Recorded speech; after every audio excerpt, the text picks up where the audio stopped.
Greetings, my excellent friend. Welcome to Heavy Metal History. All right, guys, what's up? Welcome to this week's episode of Heavy Metal History Podcast. Matt is not going to be joining us this week, so I'm flying solo. But I do have a great fucking guest, and I'm stoked to have on. We have Stavros Giannopoulos from the Atlas Moth. So, Stavros, thank you for fucking doing this. No problem, man. Thank you for having me. Oh, yeah. Yeah, man, it's weird, like, kind of starting this podcast. I have, like, this list of people that I wanted to have on, and you guys were always on it. So it's kind of cool getting you, early on. I'm impressed that we were on a list. That's always dope for me, man. Yeah, you know, it's weird too because other people are like kind of hesitant. They're like, "Oh, well, like, you know, what's your listener base?" And you know, they ask like all that stuff. I'm like, "Well, we're a new podcast, so it's like it's not high, but it's also not low." Right? Yeah. And also, you kind of got to do it for a while, you know. Yeah, it doesn't like come out of the gate swinging, you know. It's the thing.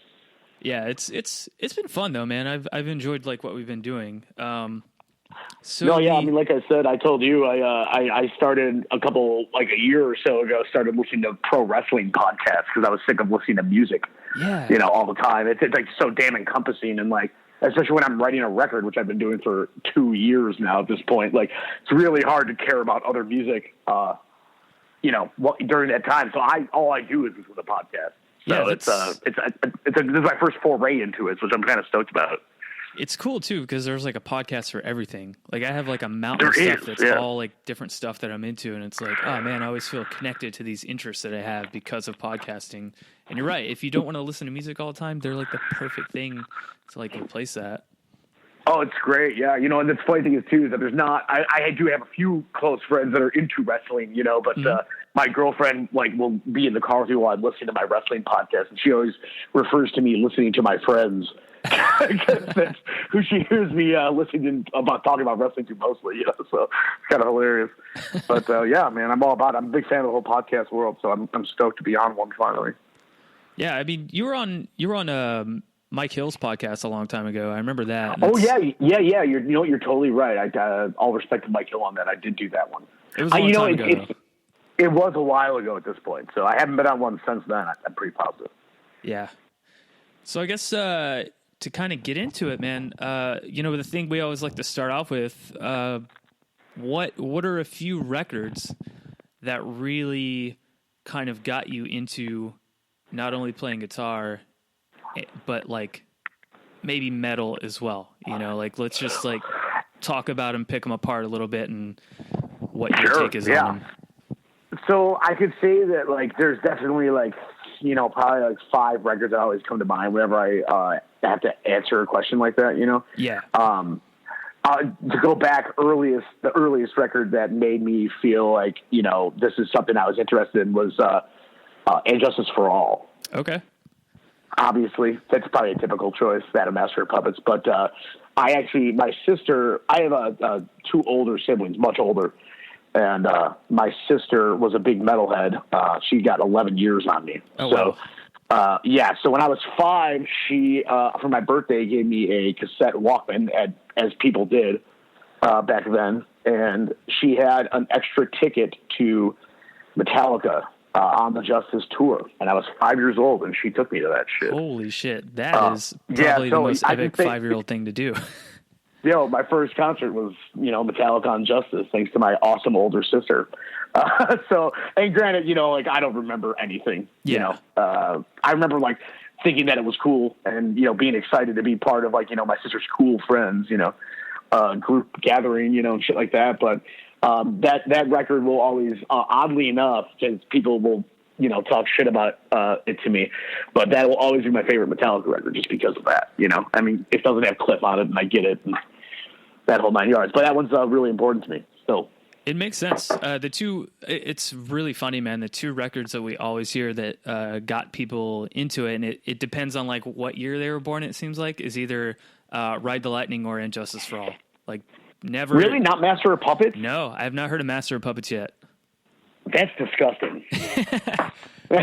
You know what? In all honesty, I like I said, like to preface that answer, like Master of Puppets is actually probably my favorite, like pound for pound. And whenever anyone tries to pull the whole like, oh, well, like, no way, Ride the Lightning. I always say that Ride the Lightning has Escape on it, which is like not only like what I consider one of the crappiest Metallica songs from that era, but also James Hetfield hates that song. So, there was no Escape on Master of Puppets. That's all killer, no filler there, So that's always my argument for that. But, to each his own. Yeah, and I mean, I agree, man. Metallica's like, they have such a like insane career that it's always hard to pick just one. But it does seem to be like the early records that people gravitate towards. Oh, yeah. I mean, I'll be honest with you. I'm a complete apologist, and I love Load and, like, a good chunk of Reload. And I actually just listened to I Disappear the other day randomly, and I was like, man, I kind of like some of this, Like, I really like No Leaf Clover, too. That song rules, man.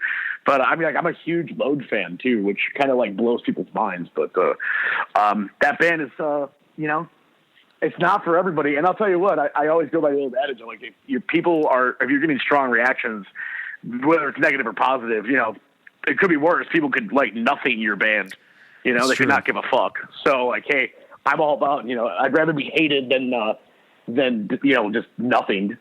Yeah. And I think besides like the Lulu slip up, I think they've kind of gotten back out of that rut of like people getting back into them, especially with that last record. Yeah, I mean, between Stanger and Lulu, it's pretty rough. I can't defend either of those, by the way. No, I don't think anybody can. No, I can defend a little bit of Death Magnetic, but especially after this new one came out, I feel like that record is kind of like poor in the scope of things, like the new one I think is great. Yeah, it wasn't bad at all. I was expecting it to be like more of Death Magnetic, but no, it wasn't. It's definitely cooler than Death Magnetic. Yeah, I'm a big fan of that record for sure.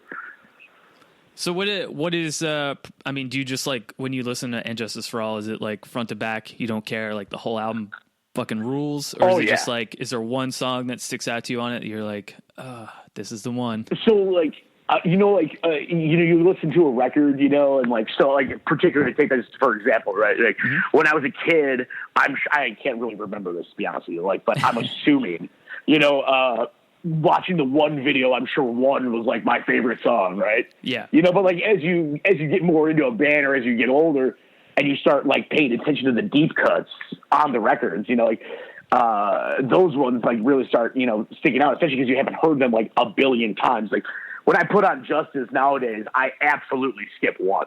Okay. Every time. And it's not because I dislike the song, but like I never need to hear One again, like I'll hear One intermittently enough, like on the radio or like whatever it might be. I'll hear the song again. But if I'm listening on my own regard, I'm going to skip One, I recently have been really into Blackened and Eye of the Beholder and the Frayed Ends of Sanity. I've really been doing it for me. And The Shortest Straw. That record rules. Yeah. Every one of those songs are awesome. No, I know what you're saying about One, man. I feel like I have also heard that song enough times where like I can just hear the solo in my head and I can just hum the whole thing because it's just like... Totally. I actually can do that. I've proven that joking around with my girlfriend because she calls me a Metallica nerd as well. She makes fun of me a lot, but she's a good sport. That's what she be. Yeah, exactly. So what would your next album be then? Okay, so moving along, right? I definitely was interested in guitars and heavy metal and all that shit. Then obviously I didn't get into it until later. But I recall, like, so like I said, my sister is 11 years older than me. So around the 94, 95 era, she was coming from the Slayers and the Anthraxes and the Metallicas and all that. Yeah. And when it started turning into, like I recall her telling me like, oh, you need to listen to like this new metal band. They're called Soundgarden. Like before it was grunge or alternative, you want to call it. Like all those people, all the metalheads were listening to that stuff. Even Alice in Chains was, a metal band to her. Yeah. So one of the first bands I discovered was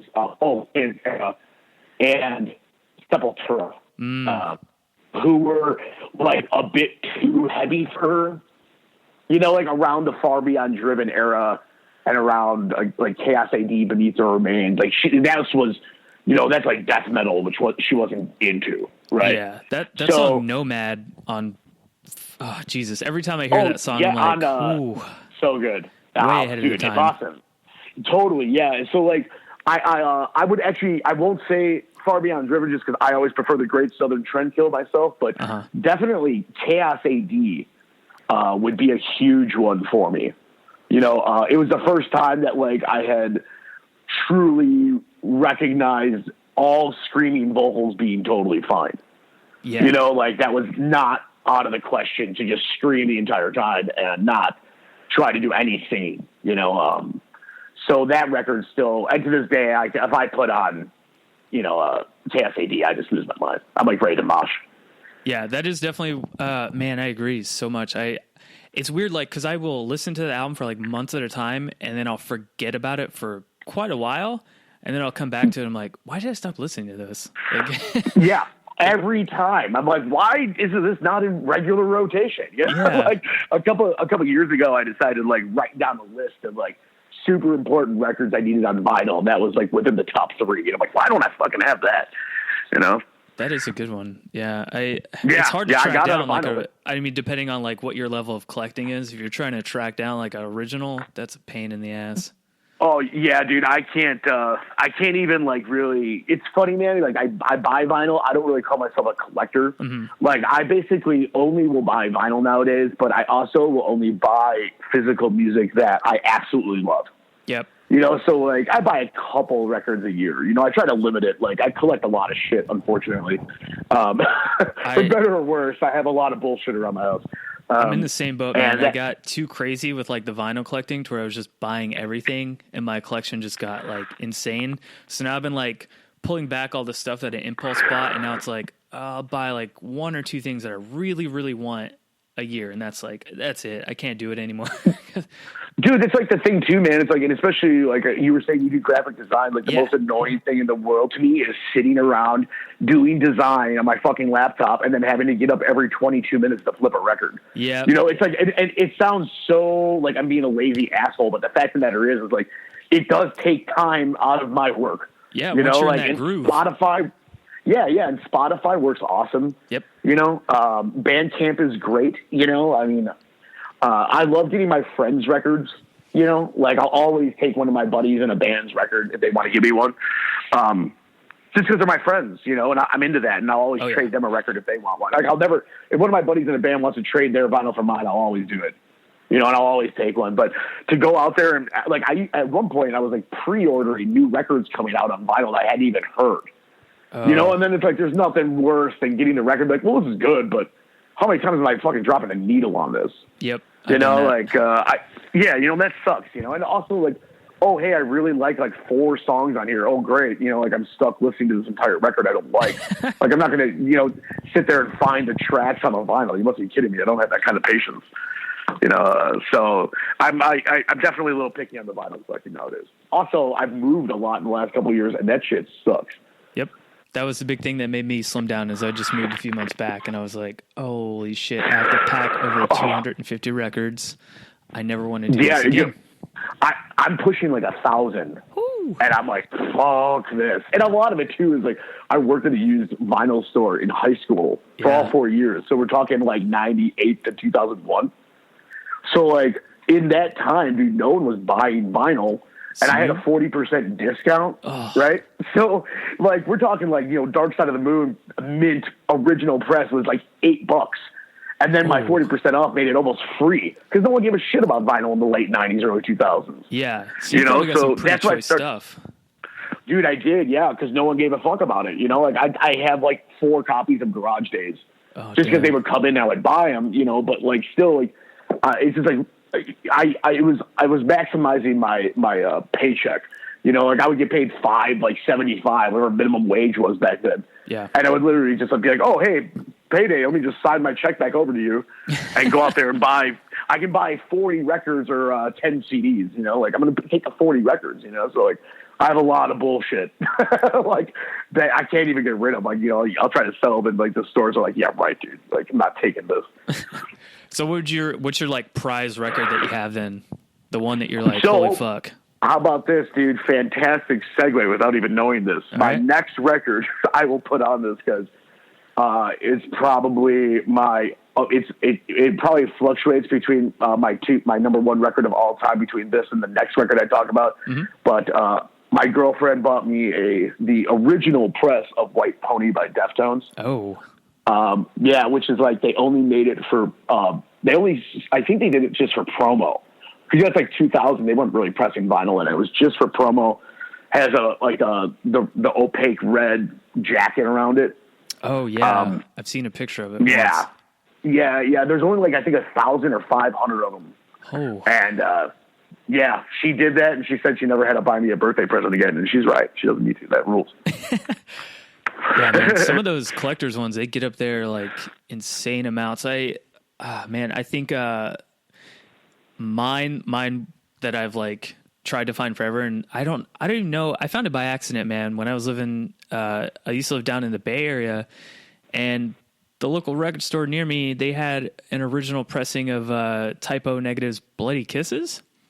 Oh, fucking rad. But they were selling for $25, and that's like a $300, $400 record, give or take. Like, the market. Definitely, yeah. I couldn't believe it. I was like, wait, this is the original fucking pressing. Like, how did this even happen? And I was so stoked to get that record, because I've been trying to get that box set of theirs forever, but it's just way too out of my price range. Totally, yeah. I actually have a repressed copy of Bloody Kisses, because that was on my list. Mm-hmm. But yeah, there was like that time period there was like, say like the early, like 92 to like 98, where like no records were really being pressed on vinyl, like that, like, bigger Roadrunner records or shit like that, like those records are worth so much money. Yeah. And that's when they like started destroying all the pressing plants too. And like, I've heard stories Totally. of like throwing them in oceans and, whoa. Oh, that's great. Yeah. It's actually, there's a record store here up in like my hometown, like a little bit north of the city, that whenever I would go and visit my folks, I would go to.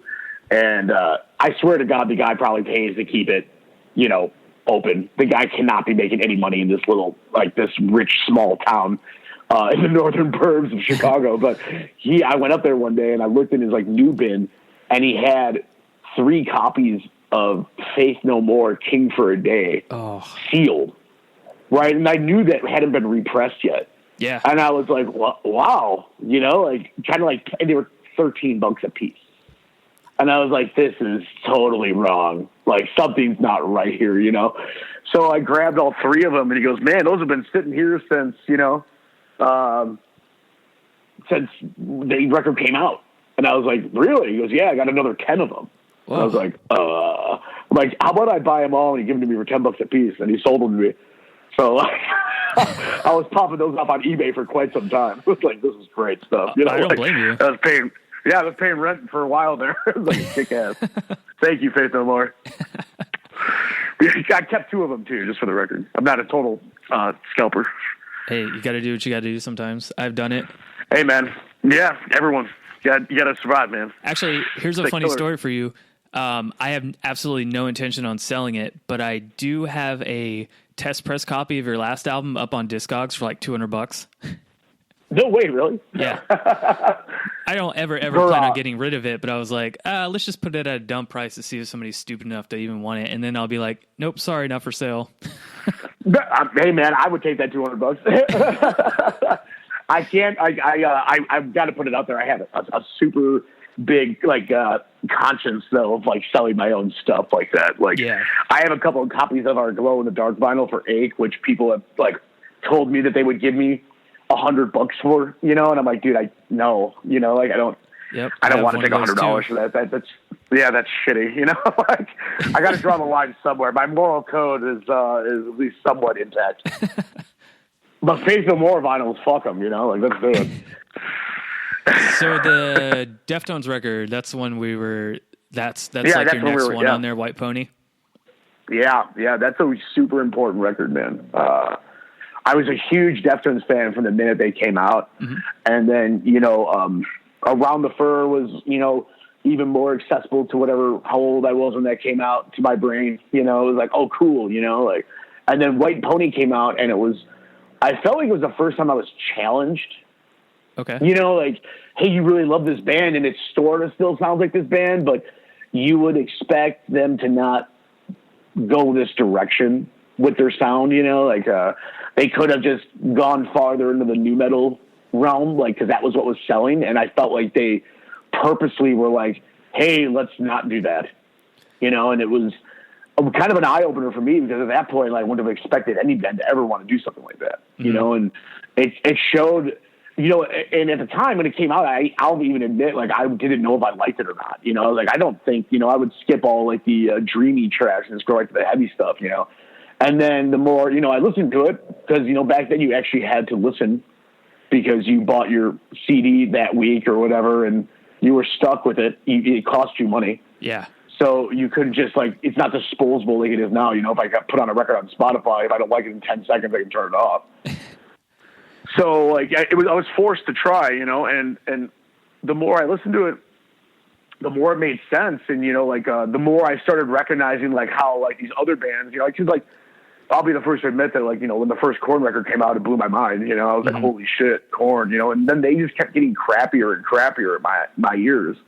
And the Deftones definitely sidestepped that. And like I said, it was a challenging record. It made me think, and maybe kind of, like, appreciate that I do like other kinds of music, you know, because you're in that, like, high school mentality still where you're not sure, like, if it's okay to like other music, you know, like, I'm a metal guy, you know, like, can I like hip hop, you know, or can I like Depeche Mode? It's like, yeah, dude, you totally I got can. shit for that all the time in high school. Oh yeah, dude, totally. Yeah. It's like, well, maybe I just want to like not. a bunch of different stuff. Who cares?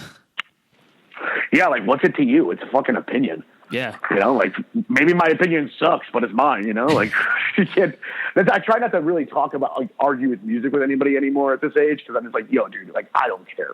Yeah. You know, like I'm not forcing you to listen to whatever I listen to. Like, who fucking cares? No, absolutely. Yeah, absolutely. You know, like I give a shit if you like this. You know, like, I love Justin Timberlake. Call me whatever you want. I don't give a shit.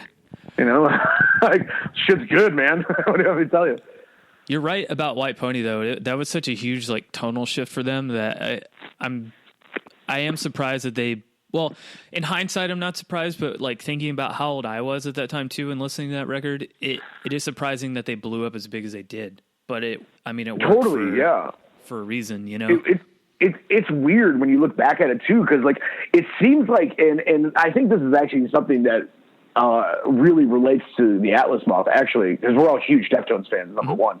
But you know, it would have been easy for them to go that route. It was popping at the time, you know. Like, I mean, you're right. You know, like, they could have just gone that, you know, total rap metal route, and probably, you know, gotten, you know, playing stadiums headlining as opposed to opening for Korn when they were doing that kind of shit, you know. But then, like, you look, it's like, you know, Korn can't go and headline these places like they used to.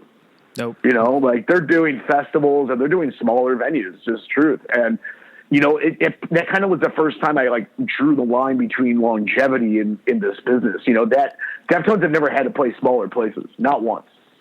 You know, like, and they still open for people, but they also go out there and headline at the same places I saw them headline at 17, 18, 20 years ago, you know?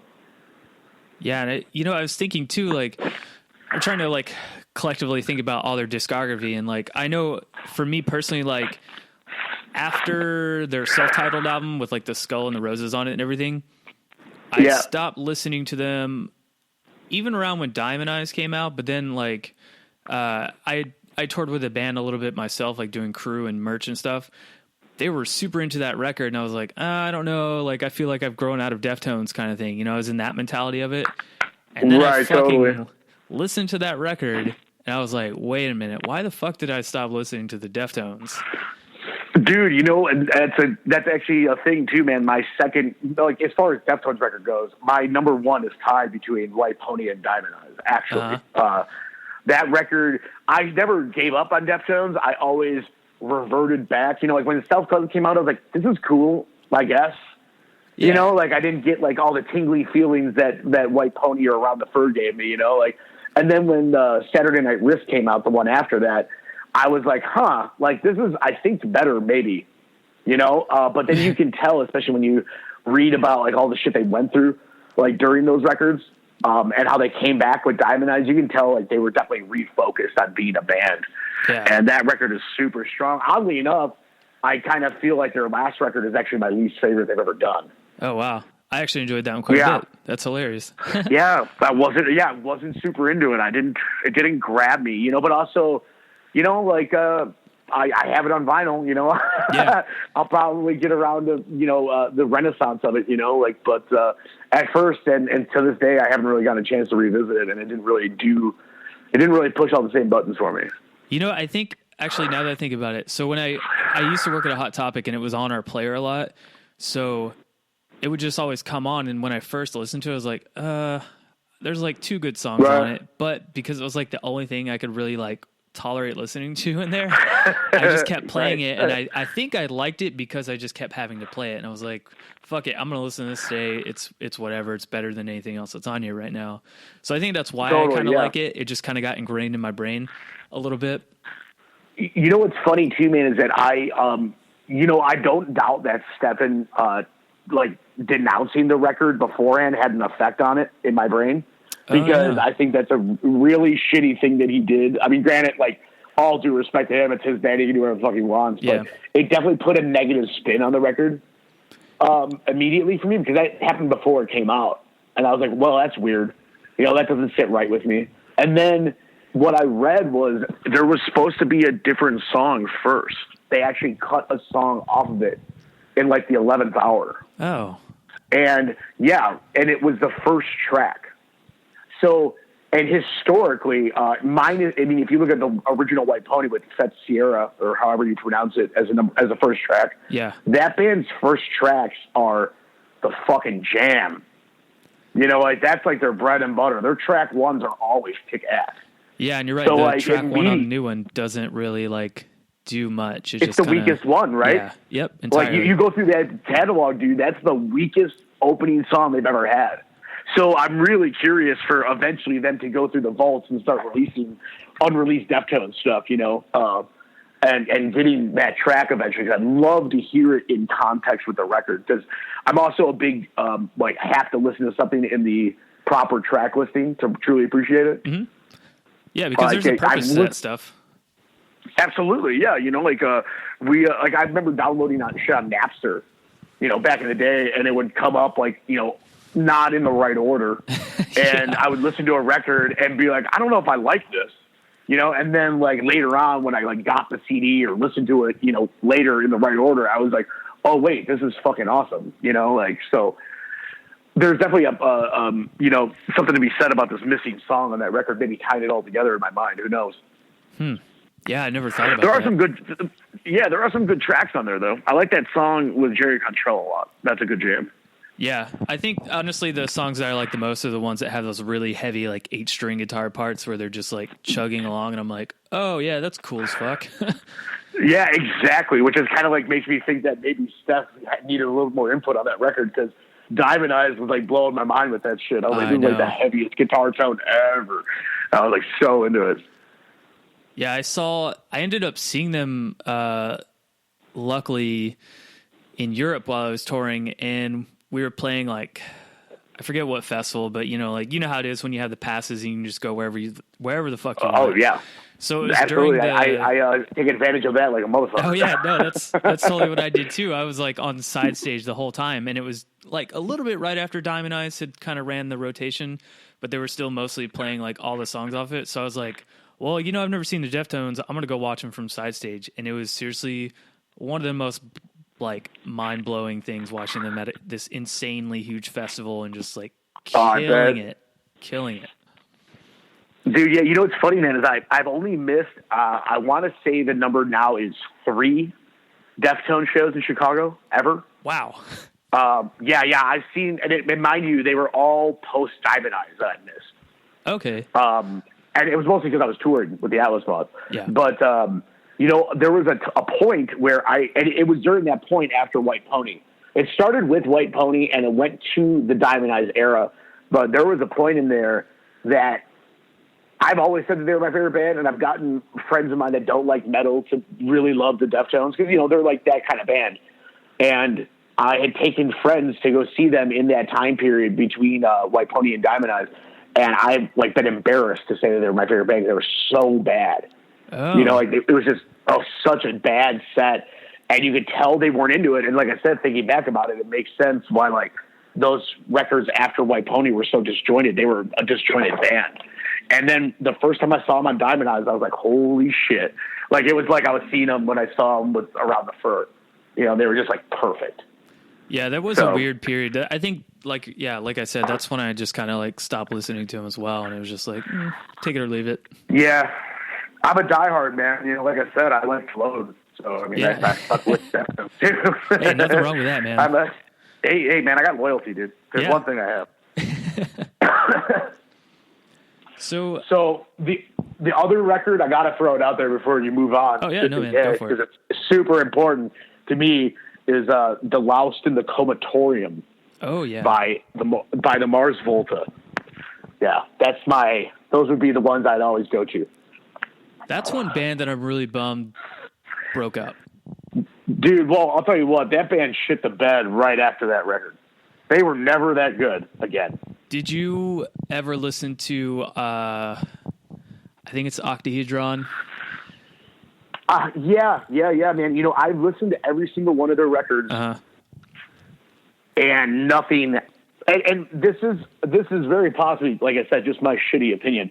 That Deloused record came out, man, and it blew my fucking mind. Like, even to this day, when I put it on, I sit there and I'm like, man, every second of this record is perfect. Like, every little blip and sound is meant to be there.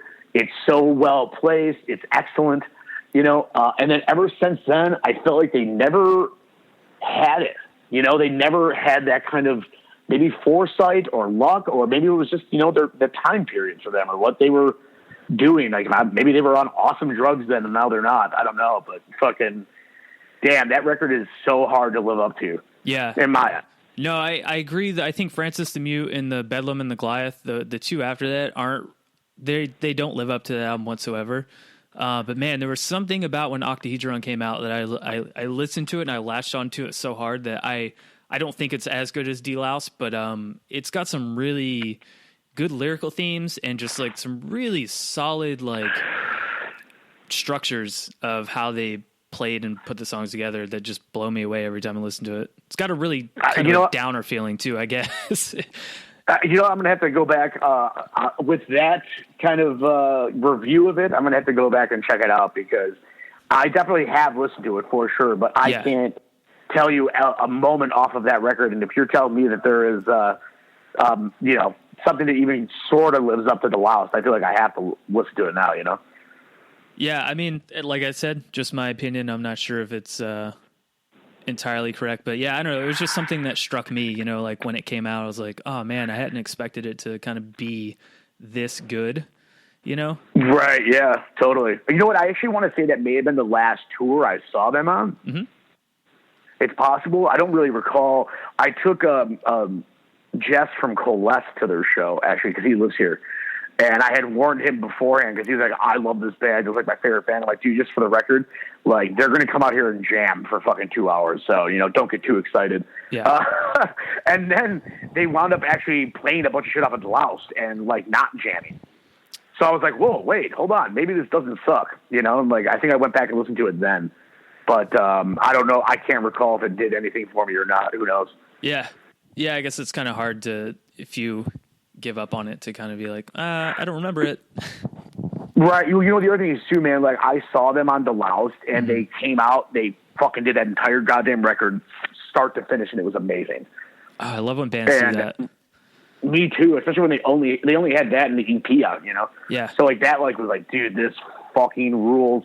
And then it seemed like, you know, they the next time I saw them, it was like, oh, hey, check it out. We're going to jam for 2 hours. And it's like, well, what the fuck, you know? Like, this is stupid. Yeah, I don't have the patience for this. Like, no, yeah, like, I want, like, you know, like, I want to hear a hook, man. Like, play me these awesome songs you fucking wrote. You know, like, you're not doing any of that. All you're doing is jamming up there. I can do that, too. Well, in theory. I've never proven that, but I would assume I can. Yeah, you're not wrong. I feel like any band, if they had the time, they could just go there for 2 hours and do something. But would it be good? Something. Probably not. But theirs wasn't good either. Yeah, so, yeah, exactly. You know, like, you know, proof's in the pudding, man, right? You know, like, but yeah, those would be the records I would round this out with for sure. I fucking love that record. To this day, I still listen to it like when I need to, you know, it's like one of those records you put on, like put a candle on and fucking sit here in darkness and just absorb, you know? Yeah. Yeah, that makes sense. I can hear, like, thinking about the music that you make, I can hear those influences in my head somewhat, you know, with different things. So that's I think that we definitely wear them on the sleeve for sure. You know, we're not ashamed of it, you know? It's funny too. Every time I try and describe you guys to somebody, I'm like, oh, well, they're kind of like if a black metal band and the Smiths and like maybe Pink Floyd just kind of fucked. That's which makes absolutely zero sense. Yeah, exactly. But it works. It works. Yeah. Sometimes people get it. You know, man, I really, whatever you can talk about, I'm really interested in what you're doing with the new record. I want to hear about what's going to happen before it comes out. I mean, I can talk as much as you want. Ain't no one stopping me. I actually have found this to be kind of hilarious because, you know, like whenever any band comes out with a new record, they're like, well, man, it's the most brutal and the most heavy thing we've ever done, you know? And then like you hear it and you're like, no, it's not, you know? But honestly, and like I said, maybe someone will call me an asshole later for saying it now, but it is actually the heaviest thing we've ever done. Whoa. So we are now on our third drummer, which I'm assuming is our man. And he's in a band called Broken Hope as well. I just had Broken Hope on last week. Did you? Yeah, I had Jeremy on. Yeah. So we share a drummer now. That's fucking awesome. All kinds of awesome segues here. We're just killing it today. So he's like, you know, if you're a drummer, you have, you know, a gig for life, as most people say. So he's in like a bunch of different kind of bands and shit. But, you know, we require someone to usually play to a click, you know? And I think he is probably the best drummer we've had pulling that off, you know? So, like, we got him in the band, and that automatically added, like, a super metal element that I think that we always wanted, but we just never had out of our drummers, you know? Like, our original drummer, although he was a metal dude, right, you know, he was much more like into like rock, you know, and he kept trying to strip down his kit even more and more every time, and it kind of got to the point where we were all adding stuff and he was taking it away. Oh, wow. Like that, it was eventually kind of dying there, you know. And then our second drummer, Dan, who's great, he was like an indie rock guy, you know, so like he didn't really necessarily do the whole double kick metal stuff, you know. So this is the first time we've had like a proper metal dude playing drums for us, and it's cool, man. So like we've like, you know, the things that I've always written that were like the metal riffs of our band, that our drummer would kind of turn them into not metal, you know, or like less metal. Now I'll have double kick or something like that behind them. Oh wow! So like, there's still there's still the groove. We have lots of groovy, you know, like parts like that, like Deftonesy parts or whatever. But then like there are metal songs. Yeah, you guys like have full always, on, like, you know, you've towed that line really well. Where it's like, and I mean going back like to really your first record, Glorified. There are some songs on there that like. They're like just on that cusp of being like super fucking metal, but then you mellow it out with like all those harmonies and leads and everything. And it's like, oh man, very few bands are really doing stuff like that. So it's yeah, you know, and that's the thing. We always wanted to be the band that's not doing this kind of stuff, you know. And I think that although you could say that like this is like a little bit more metal and maybe a little bit more, I don't know, typical or whatever, like, oh, it's a metal thing. I think the fact that we're doing it makes it a little bit different, you know. Like, I think us doing a super metal song makes it kind of bizarre, you know, because it still sounds like us, you know. Like, so it's really weird to be hearing these things, and it's like, holy shit, like we're a metal band now. I think maybe, but like, I also I actually only play guitar on about half the record. Okay. Yeah, so like that's kind of rad too, you know. That's kind of like we like talked about it a lot, and the one thing that we kept saying was, you know, like trying to like make it not like more accessible, but I feel like, you know, sometimes our shit is super dense, you know, and to vary a record, you know, like it makes sense to not just keep adding more layers on. And I've had in the last couple of years a lot of like real life get, you know, in the way of me just being a band dude. Yeah. You know, and because of that, you know, like I wasn't necessarily as super available all the time for the band. And in turn, I would show up, you know, maybe after a week of not being around for rehearsals or whatever. And these guys would have a song and I'd be like, you know, they'd be like, all right, well, you know, you want to like work on, you know, like doing demos and you want to like work on your guitar parts. And they'd be like, I don't know. I don't think so, you know, because like, it sounds like a song.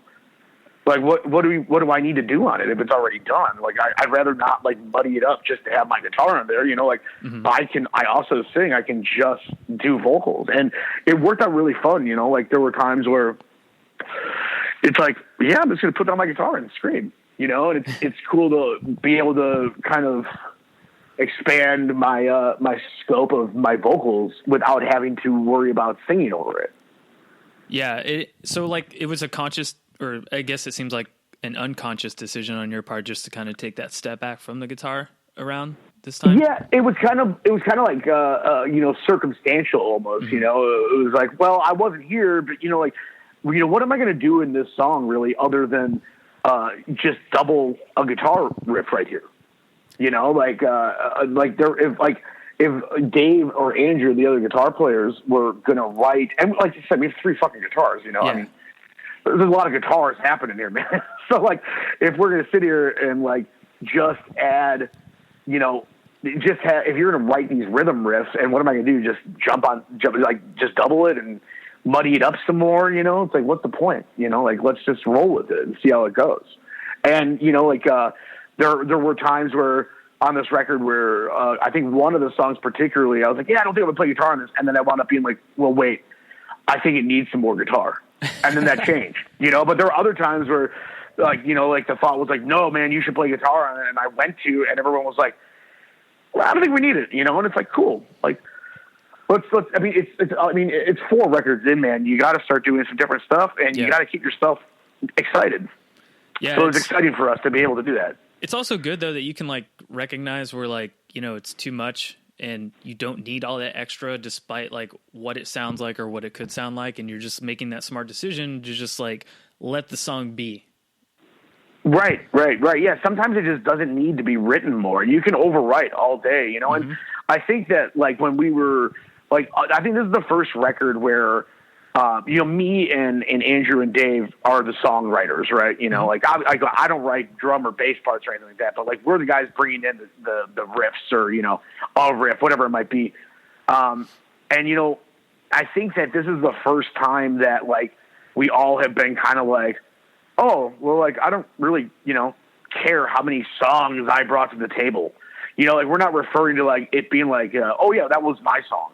You know, like it's not like that. And, you know, Dave and I think, have always kind of like maybe competed silently to ourselves with each other, you know, about like who's singing on this part or who's doing that, or, you know, and like, this is the first time we were both like, yeah, man, just do your thing. Like, oh, you got something? Cool. Like, try it out. If it sucks, we'll go from there, you know, but, it was very chill, you know, like where there was not a lot of competition and we weren't trying to outdo one another necessarily in a negative manner, you know, and, I didn't want to step on his toes when he had an awesome idea, just for my own personal, whatever, you know, like, ego. Yeah. I could say, you know, so that's been really helpful, man. And I think it kind of made for, you know, a really cool record, you know, we're all really excited about it, which, you know, our last record was really made under like the worst of circumstances. And I don't necessarily know if it came out exactly how we all wished it had, you know, and this one just in demo. I mean, there was a lot going on during that time, you know. I do remember reading a few articles of you talking about like all the personal stuff you were dealing with around that time. And, you know, and I do feel like that album definitely captures a mood on it for sure, especially compared to Ache before that.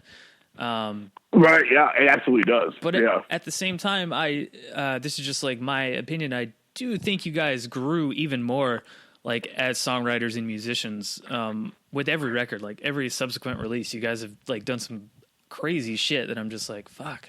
How are they gonna like? Well, like, thank you. You know, and you know, there's also like the personal element of that record. I can't deny plays a part in my feelings towards it. Mm-hmm. You know, like it's fair. a hard record for me to even listen to. Yeah. You know, and like I said, it was made under like the absolute worst circumstances from like literally every one of our point of views. Mm-hmm. Not anything negative necessarily within our band or our friendship. Because granted, you know, Mike, I don't exclude him or not. I don't mean to exclude him from our friendship or whatever. But the four of us have been together for 10 years. Yeah. You know, so we're, you know, they're my family, you know, but every one of us was going through some bullshit, you know, like, my mother was super sick and passed away. And then, you know, our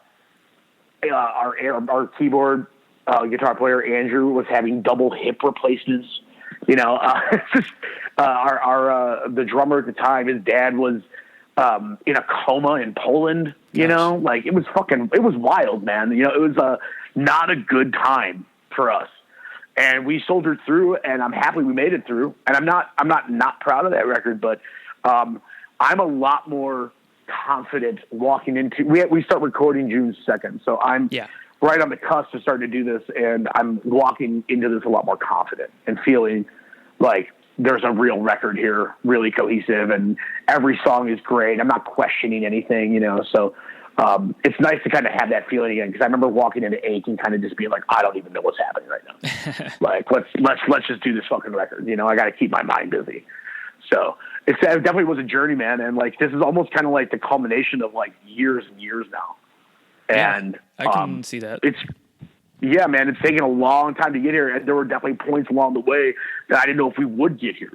You know, like we never like breached the subject of not being a band, but like it felt like such an insurmountable task that up until about 6 months ago, it kind of clicked with me and was like, hell no, like we're a band, like this is what we do, you know. But it took a long time to get to that point, you know, after going through everything we did, writing Old Believer, getting it released, and then touring like we had never toured before. And we just burnt ourselves completely out. And that happens, man. Dude, yeah, it was brutal. There was the last, was it the last leg of the tour? No, the end of 2014, which is when we put out that record. Right when the record came out in June, we went out on tour with Boris, and then like, we were home for 2 weeks, and then we did the entire cross-country Canada run with Russian Circles, and then we were home for a week, and then we did an entire West Coast run to do Southwest Terror Fest. You know, like we were home for like 3 weeks in like 4 months. Gosh. Out of 4 months, and it was like Jesus, like it was brutal, you know. And then we immediately went and did some shit right after that next year, and it was like, holy shit, we're doing it again. And by the end of it was 2015. By the end of 2015, I was like, I don't even know if I can even think of doing a tour again. You know, like this has just been a hellacious year, and it was a lot to even think about writing a record. Yeah, that's one. Man, I'm trying to think too, because a lot of people don't realize this. Even though I'm kind of on the different side of it, like because I was only doing crew stuff, but like a lot of people don't realize you're away from your friends and family for long periods of time. You're barely making any money every day. You're bored half the time because of load in and sound check, and then you have like 4 hours to sit around. Yeah, hurry up and wait. You know, and then that time you just have to like think about everything and drink or whatever else, and it's just like, you know, it's fun sometimes for sure. But when you're doing it constantly, it wears on you very hard. And sleeping in a van isn't fun. No, and like, you know, like it was kind of funny too, because like, so when we did that Boris tour, we did, you know, it was like Midwest down to the south or the southeast.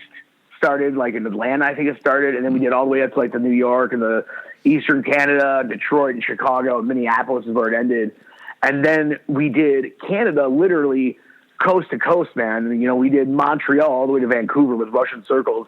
And, you know, like people think about this, you know, like, and granted, I know that I'm being a baby about this because there are people doing this far before anybody had smartphones or anything like that. But when you're rolling through Canada and you're basically just living Wi-Fi to Wi-Fi, you know, it can be taxing, and those drives are something like, you know, 20 some hours. They're long. Yeah. And everyone tells you not to drive at night because you can hit a moose and it'll kill you. It's not like, oh, yeah, you'll wreck your fucking van. You'll die. Yep. So you're just on edge.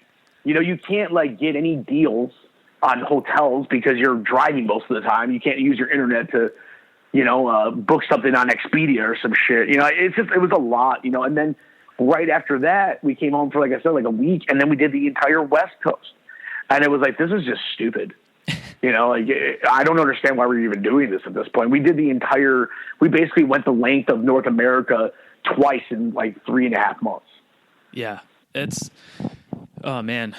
I'm like recalling a bunch of stuff that I've done, and it's like, I forget because it's been so long since I've done it that like you smash so much traveling time into short amounts of time, and you just like, you're almost like a bomb that's about to go off after a while. Totally. And then when you get home, it takes is one thing. yeah, exactly. Oh man. Yeah, that's rough. I can't believe you guys had to deal with all that. Well, I mean, we put ourselves in that position. First of all, let's take some accountability here. Of course. Yeah, because if you don't tour, you can't make money and you can't get the record out there. It's a double-edged sword.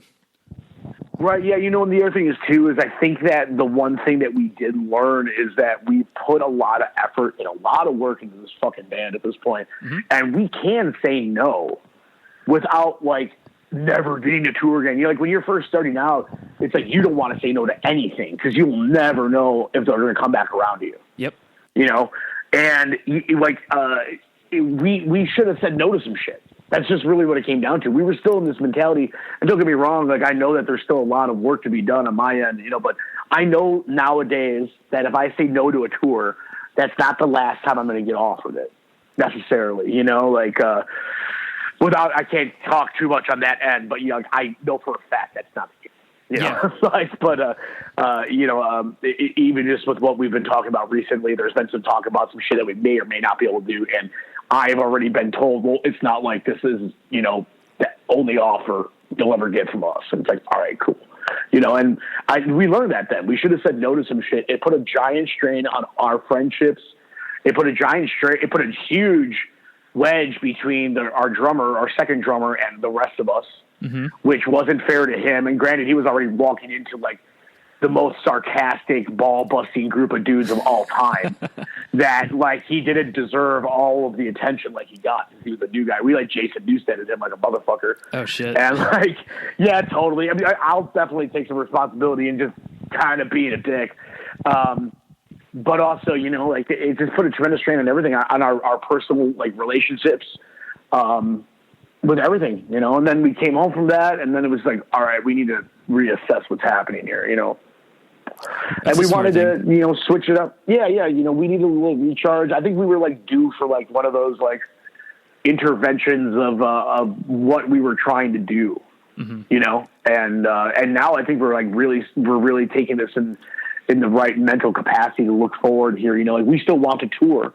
We're not going to turn into, like, one of those bands that only does, like, you know, fly-ins or something like that. But, like, we're not going to sit here and do something and put our normal lives. We're not in our early mid-20s anymore. We're all in our early and mid-30s. Yeah. So we're not trying to throw away our lives at home just to go out and play shows like we were. You know, like, if a tour comes up and it's just like, well, this is going to be wild and not very fun, like, we're not going to do it. You know, and that's a cool place to be, you know, and I feel like we've deserved it at this point. Like, we've worked and gotten there, and that's cool, you know, like, yeah, I'm stoked. Yeah, it's good to figure out, like, it sounds like you guys have got it figured out more of, like, what you want to do versus anything else. And I think that's way more important. A lot of bands get super burnt out with, like, always worrying about what they have to do.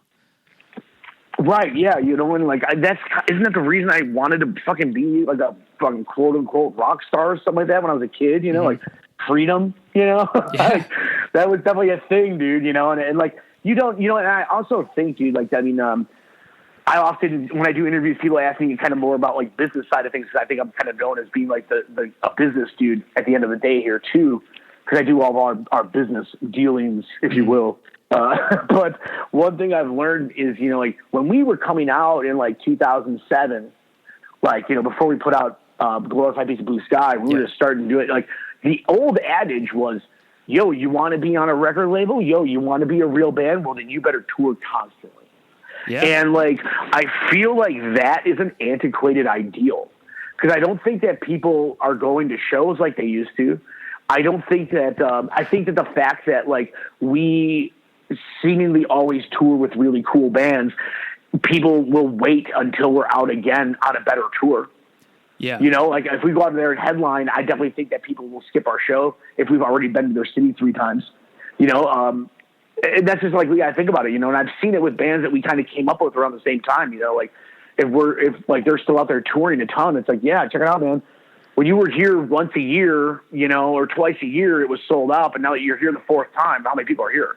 Or you were here 2 times last year and you're going to be here again in 6 months or something, you know, like, what's the point? You know, like not everyone has money to be going to see their band, you know, their 10th favorite band 4 times a year. Yeah. And, you know, you were talking about too, like 2007, that's when things were like pretty much like starting to get oversaturated because of social media and MySpace and all that stuff. And so that was a lot harder too, because there was like seemingly, I remember there was like a show every weekend.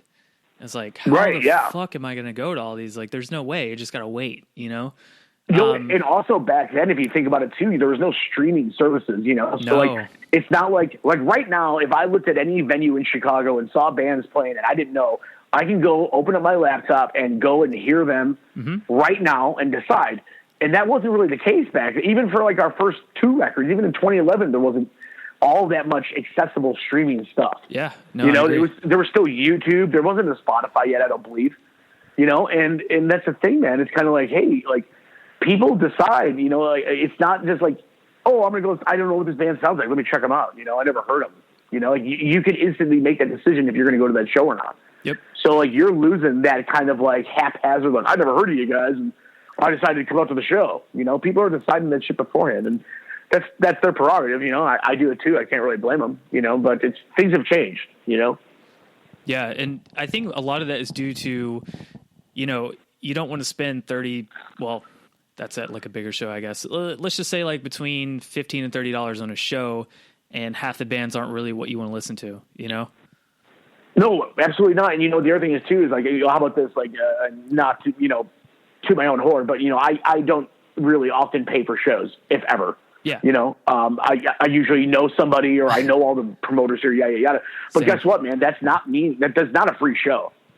You know, like I'm going to buy beer or I'm going to waste money on gas or Uber or I'm going to buy a t-shirt, you know, or whatever it might be. You know, like, I'm spending the money. Yeah. You know, like, so, you know, nothing's free, you know, and it takes a lot for people to spend their money when they don't have those perks. You know, like it's a lot to ask from people.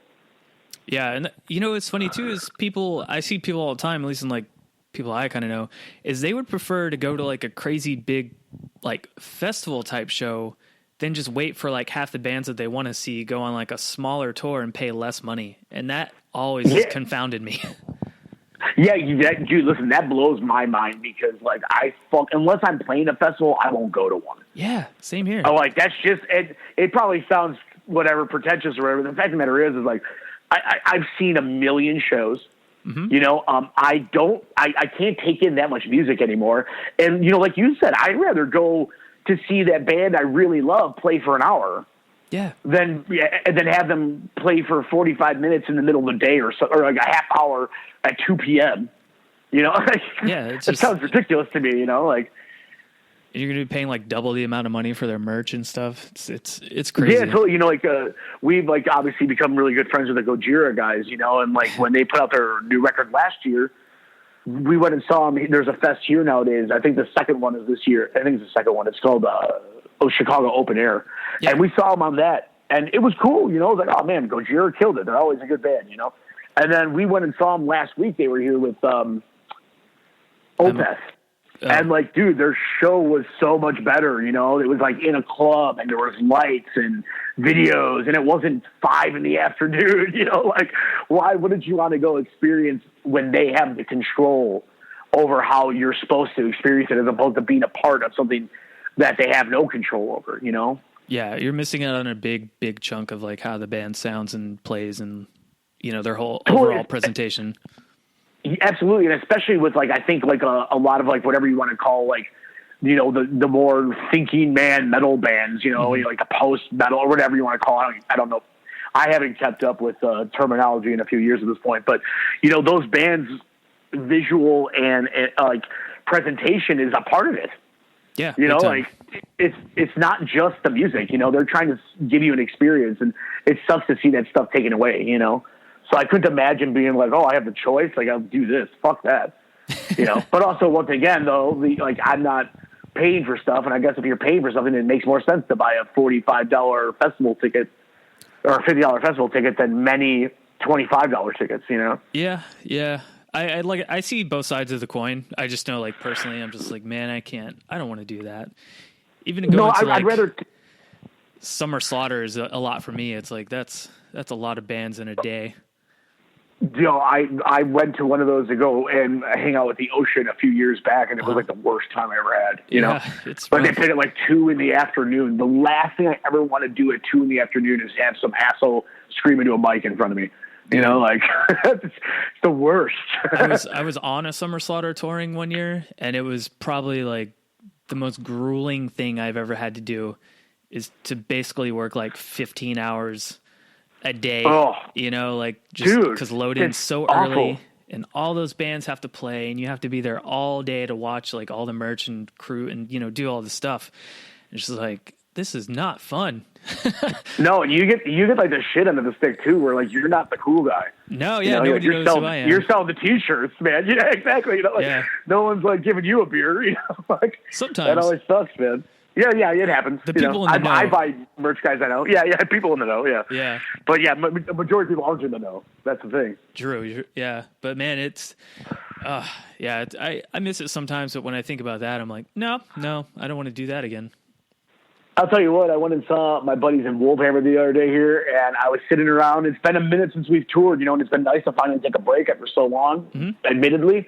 But I finally, now that I'm feeling really confident about this record and we're about to record it, I'm starting to look ahead. I'm like, man, I'm stoked to fucking tour again. And then I stayed the entire show. They were like second out of 5 bands or something like that, but I stayed the entire show.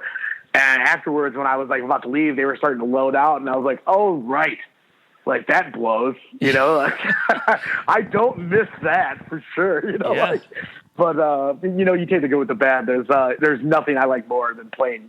I can't stand recording. I think it's like the worst time ever. And I absolutely love touring. So I'm pretty excited about getting back out there finally, you know? So how long have you had stuff written for this record, as far as like, since you're getting ready to record, you know, it's only like less than a couple weeks away now. How long has everything been ready to go?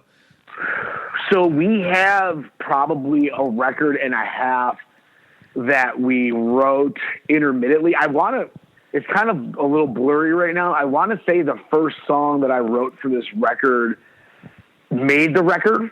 Oh, nice. Which would put it at about 2014, or at least like some of the riffs have been transformed over those couple of years. But I'm pretty positive that was the first one written, and it's still there. But there's like a good, 18 song ideas that are like halfway hashed out in our Dropbox that we didn't even.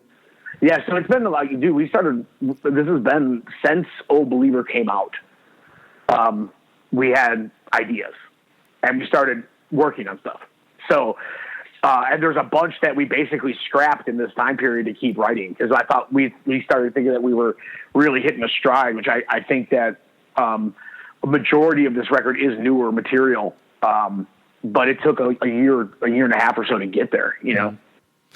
Now, do you worry about that whole album cycle thing now, or are you just like, whatever, it'll be out when it's out, like, we just want to write the music that we want to write and make sure it's what we want before even worrying about all that crap? Well, yeah, you know what, and this goes back to that Old Believer thing where I feel like we were definitely like, fuck, you know, like after Ache, you know, like we put that record out and we did like 5 weeks that started the week the record came out with Ken Mode. And then we were home for 2 weeks and we did 3 weeks with Kowloon Walled City. So right away, that record came out in September 2011. We did like, 8 weeks of touring, and, everyone was giving that record great reviews, and we were still not seeing any results, right? And we were kind of like bummed about it, you know. We're like, well, the internet's full of shit, you know, like no one actually gives a shit about this record, you know, like. And then I remember, you know, we were kind of like, well, whatever, you know, we were still in a band, you know. And the next year at South by Southwest was when we noticed a huge shift in our audience, where it was like, oh wait, like we have fans. You know, that's like when we started seeing the dudes that have like an Atlas Moth tattooed. You know, we're like, whoa, what the fuck's going on? Yeah, like, why did you do that? Like, and then it was weird, you know, like, what the fuck are you thinking? Like, and then, you know, 2012, we did all sorts of crazy shit. We did, you know, Pitchfork Fest here, which was huge. It was like us and Danny Brown and Godspeed You Black Emperor, you know, like, and we were doing all this crazy shit. And then in 2013, we did that Gojira tour, which is by far the biggest tour we ever did. And then we did Europe, and it was just like doing Roadburn. And we were like, holy fuck, we really need a new record, you know? Yeah. And we were writing that time for sure too, but we definitely came home with the idea of like, yeah, we got to get this going, you know, like, and this time I think because we wanted to find a new drummer. And we were very much burnt out. I think we were like really on our own schedule. You know, we were just like, fuck it, let's just write a record. And I think that we all felt like it was really important that we didn't like rush it or make it any less awesome than it could possibly be. You know, and I think that helped. You know, I think, you know, we have that now. You know, I think we have like the, you know, we have the record that we've wanted to write, you know, and without any compromising, you know, and people, it's kind of been fun actually too, because like, we're not necessarily like the social media whores that some bands can be. Yeah. You know, so like we've been getting for like the last year, you know, like I'm a man about town around here, and I've had people be like, hey, so like, are you in a band still? And it's like, yeah, dude, like what the fuck? You know, like just because I'm not sitting there tweeting that I had, you know, fucking sushi for lunch on our Atlas Moth page, you know, like doesn't mean that I'm not sitting here doing Atlas Moth stuff, man, you know? So it's been kind of fun. You know, I saw someone say, oh, wow, the return of the Atlas Moth. I was like, man, I never went away. Yeah, you that's kind of an unfair thing to say, though. It is unfair, but and at first I was a little bummed about it, but now I'm kind of like, I'm enjoying it because it's like, I feel like I have people at a disadvantage, you know? It's like, kind of like, yeah, you know, you thought we were gone, you know, like, but we weren't. And here's this record that we're really stoked on. And it's going to be weird and different, like always. So, like, it's kind of cool, you know. And I think that in the age of this whole, like, fucking Snapchat, Instagram, all this shit, fucking, dude, like, sometimes I don't give a shit how the hot dog is being made. I just want the hot dog, you know? Yeah. Like, I don't care how you made your record, and I don't want to watch you go live on Facebook, you know, like, while your guys are dicking around getting tones for your own. Like, I don't care about that, you know? Like, and I like to keep it a little minimal, you know, let people kind of wonder. And I feel like that's how I grew up listening to music, you know, like I remember when it was just before the MySpace days when bands would have a new record coming out and they would like overhaul their actual website. And then you were waiting with bated breath for more info, you know, and then you would get a ton of updates while they were touring. And then a year after it would be like, you didn't know if they were still a band. Yeah, like, so I kind of miss that, and I feel like that's kind of a part of this record for us, you know, where it's like, yeah, the mystery of it, you know? Yeah, like, no, fuck everybody wants everything right now. They just can't, like, wait. Yeah, and I'm into waiting, you know? Like, let's turn it back a little bit, you know? Like, not everybody needs, like, instant gratification at this point. Mm-hmm.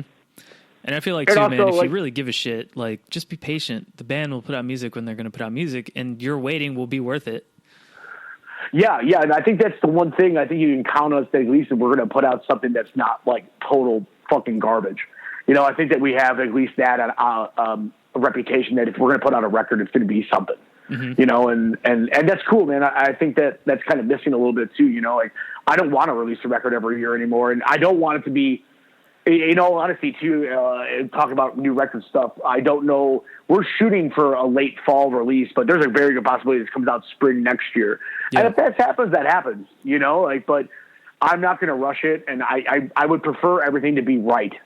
I don't want any. I think especially in this day and age when you're asking people to spend money on music, you need to give them a reason to, you know? And I don't feel it's fair for me to rush something that might not be perfect. Yeah. You know, like I'll make sure that this artwork doesn't suck and that, it sounds right. And, the whole 9 yards. Like I appreciate that kind of dedication to the craft and from the past people and the people that are still holding on to that, and that's kind of where I'm at with it too. I want to make sure it's right.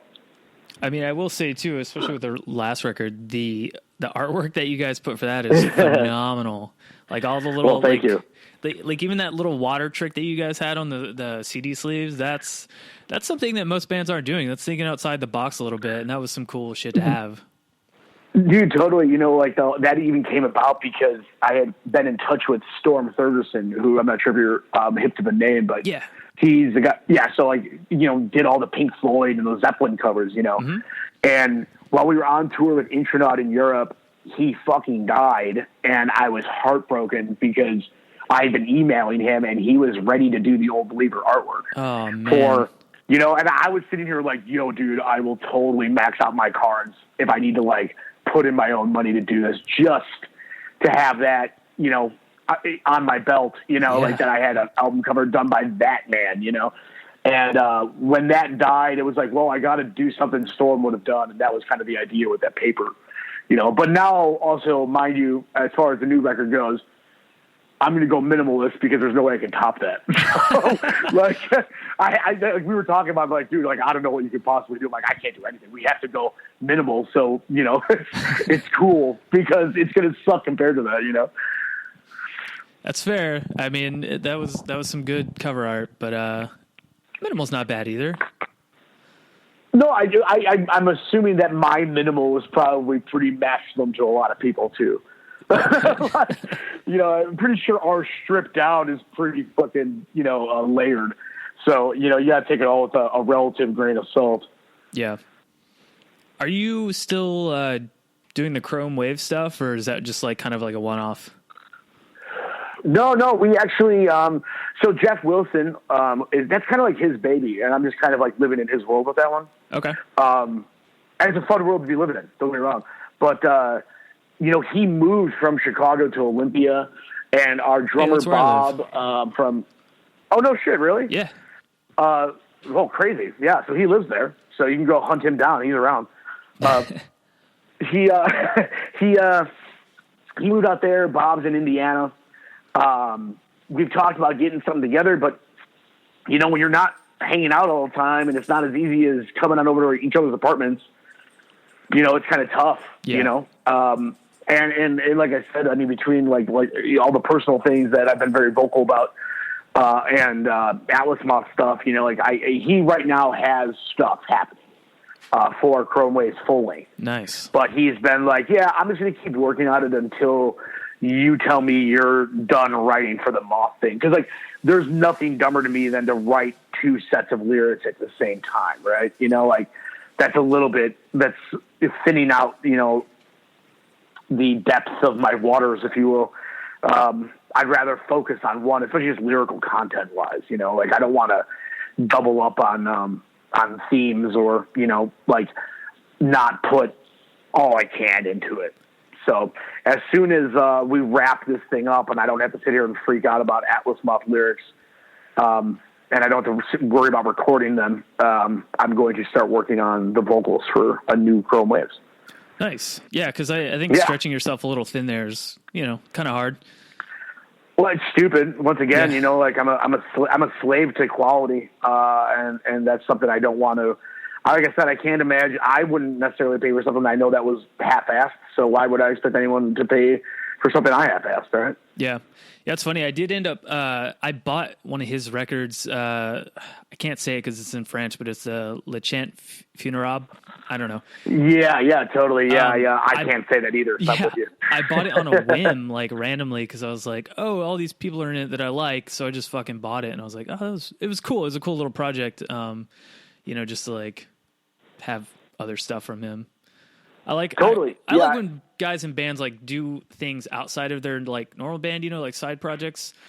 I like to see what else they want to do or make or bring to the table as far as music. It's because every little bit is different. Yeah. And I don't want he was asking me also to write some guitar for it, and the thing is, man, is that I'm a rhythm. I'm a slave to the riff, you know, like I'm a rhythm guy at heart, you know, and truthfully, I think that there is definitely a huge element of my playing that makes the Atlas Moth sound like that. And I kind of feel like if I was laying down some metal riffs, it might just sound like the Atlas Moth. So what's the point? You know, I'd rather sing over something that doesn't sound like something I would normally sing over, which what Jeff does is something I would never write. With all due respect, obviously, it's just not my style. Yeah. I wouldn't think about going at the guitar that way like he does. So it's cool, you know, like he brings a new flavor to the table, and it's awesome. I will say there's one song, I don't know if he's, is he still in Abigail Williams? As far as I know, yes. But you know, like Jeff's in 1,000 things. Yeah, you know, he's a hard man to nail down. There's one song on that last album they put out that sounds very Atlas Mothy, and I remember when I first heard it, I was like, "What the fuck? Like, is that the direction they're going?" Like, but then you know the rest of the record was nothing like that. But that now in context, I was like, "Oh, okay, that makes a little bit of sense." Yeah, you know, I'm gonna have to fucking listen to that. I don't think I've actually heard that last Abigail Williams. I'm a little bit behind. Yeah, it's pretty good. The song is called "Well Wish and Desire." I'm gonna put that into my laptop right now just to make sure I get back to there later.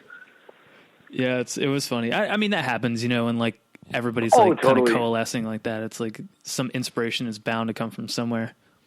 How can't you, man? I think that's the beauty of music too, man. It's like one of my favorite things, you know. Like I've definitely heard like bands that have said they were huge fans of us, bigger bands of us too. I will retract names, but yeah. I've heard, you know, the Atlas Moth riff in there, and I'm like, oh, that's hilarious. Because, like, I know that's some dumb shit we do that you totally got from us, you know? Like, you know, it's just like there's those little things. It's like, it's kind of fun, you know, and it's cool to see that. It's also, you know, flattering. You know, I think that's killer, you know, and I rip off bands I love all the time, too, you know? It's just the circle of what? Yeah. The best artist stolen or something, right? I think that's what they say. It's kind of hard not to these days with how much stuff is out there. Hey, there's only so many riffs to write, man. Yeah. Yeah. Well, I guess we're gonna wind down here a little bit. Is there anything else you want to let people know about, or kind of? Not particularly, man. I mean, we're gonna record this record, and we're gonna be, you know, back out there on the road as soon as we can. You know, patience is key. But we'll get there. You know, we're excited to be back out there, and this record's coming for sure. You know, like it's imminent right now. There's no like we're going to record eventually. You know, we have the dates, and it's going to happen. You know, awesome. So yeah, totally. That's exciting, man. I'm excited about it too. I'm glad someone else is as well.